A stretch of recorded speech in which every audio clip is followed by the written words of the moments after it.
Oi pessoal, tudo bem? Gente, eu vim falar com vocês sobre um assunto bem polêmico, que é sobre anabolizantes. Para quem não sabe, os anabolizantes, eles também são chamados de SARMs, que são os moduladores seletivos de receptores de androgênios. E o que é o anabolizante? O anabolizante é toda medicação que tem como efeito o crescimento, é o efeito anabólico que a gente chama de crescimento e hipertrofia. Existem vários no mercado, o mais conhecido é a testosterona, mas existem outros como a oxandrolona, a nandrolona, o estanozolol. E existem também várias vias de administração, existe comprimido, existe injetável, existe gel. E por incrível que pareça, apesar desse ser um assunto já muito debatido, as pessoas insistem em fazer consumo desses produtos apesar dos riscos, que são bem estabelecidos na literatura. E o meu objetivo aqui é justamente falar desses riscos e do porquê essas pessoas procuram esses tipos de produtos. Então, primeiro de tudo, eu queria deixar muito claro aqui que a indicação de fazer uso de qualquer hormônio é para quem tem deficiência desse hormônio.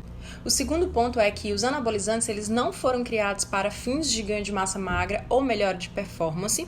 A gente sabe que isso acontece, mas às custas de muita saúde. Isso porque, para que eu tenha o efeito anabólico, que é o efeito que eu espero de crescimento, de hipertrofia, ganho de massa magra, eu preciso tomar essas medicações em doses suprafisiológicas. E o que é isso? Doses acima do normal.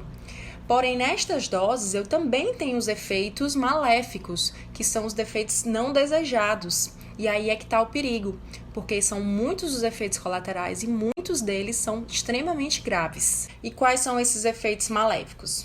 Bom, existem vários. Roquidão, acne, pele oleosa, as mulheres podem ter aumento do clítoris, existem problemas hepáticos associados, existe o aumento do risco de câncer, como câncer de mama e câncer de endométrio. Vários são os estudos que mostram a associação de testosterona com atrofia cerebral e demência. Existe o maior risco de criminalidade, maior risco de abuso de álcool e maconha. Aumenta o risco de adquirir hipertensão, porque existe naturalmente uma retenção hídrica por conta do uso da testosterona e o aumento do sódio.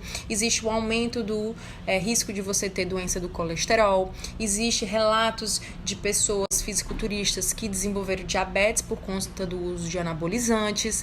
Além disso, a gente sabe que o anabolizante, ele aumenta a espessura do coração, com isso vai gerar uma disfunção cardíaca que a gente chama de miocardiopatia, e isso vai levar à predisposição de arritmia cardíaca, infarto, inclusive morte súbita, e tudo isso faz com que aumente a mortalidade desse paciente, fora os efeitos de inibição de eixo, onde eu vou ter infertilidade, homens com disfunção erétil, disfunção sexual. O uso da testosterona nos homens também vai levar ao crescimento da próstata, levando a uma condição que a gente chama de hiperplasia prostática.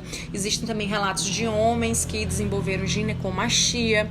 Além disso, a gente tem vários estudos que mostram pessoas atletas que infartaram, tiveram morte súbita por conta de uso de anabolizantes, e essas pessoas não tinham doença arterial coronariana previamente, ou seja, mesmo sem uma doença cardíaca já estabelecida, o uso abusivo de testosterona consegue levar o paciente a infartar.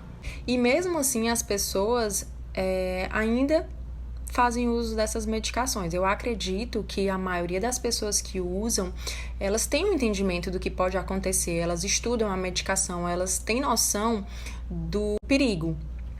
Mas mesmo assim elas usam com o objetivo de ganho de massa magra e melhora de performance. Mas a minha percepção de tudo isso é que a nossa sociedade ela influi diretamente e contribui com isso, uma vez que ela alimenta constantemente o estereótipo, né, de um biotipo aceitável, onde o bonito é o musculoso, é a mulher sarada, por exemplo. E isso acaba gerando transtornos psicológicos graves nas pessoas, onde existe uma distorção corporal muito grande e evidente, onde as pessoas não se aceitam como elas são e elas precisam utilizar esse medicamento para se sentirem felizes.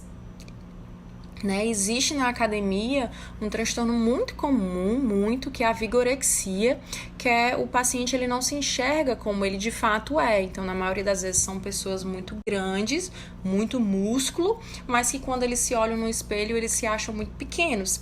Então, perceba que existe uma distorção da autoimagem. Isso é um problema psiquiátrico e isso precisa de acompanhamento e tratamento. Hoje em dia a gente vê homens usando bomba, mulheres usando bomba, as mulheres perdendo toda a sua feminilidade, né, por causa do uso de anabolizantes. Isso é muito comum, principalmente nas academias. E uma coisa importante que também vale ressaltar é que não existe formulação de testosterona para o sexo feminino. Todas as formulações de testosterona no Brasil que são aprovadas pela Anvisa, elas são destinadas para o sexo masculino. E eu vim falar isso com vocês, gente, porque é inadmissível a banalização do uso de testosterona, tanto em homens quanto em mulheres, que a gente tem visto nas academias. Muitos são os efeitos colaterais gravíssimos, podendo culminar em óbito, em morte. E infelizmente as pessoas precisam ser orientadas e o meu papel aqui é orientar vocês. A Sociedade Brasileira de Endocrinologia e Metabologia, junto da Associação Médica Brasileira, já se posicionou contra o uso abusivo dessas medicações. O Conselho Federal de Medicina já deixou um parecer, para quem tiver interesse, o número é 13/19, falando sobre a prescrição inadvertida desses produtos. E é isso, pessoal. Esse foi o resumo de anabolizantes. Eu espero que vocês tenham gostado. Eu espero que eu tenha conseguido destrinchar um pouquinho sobre esse tema tão polêmico. Se vocês tiverem qualquer dúvida, podem mandar mensagem para mim, tanto aqui quanto inbox, que eu vou responder todo mundo, tá? Um beijo, curtem, comentem e compartilhem.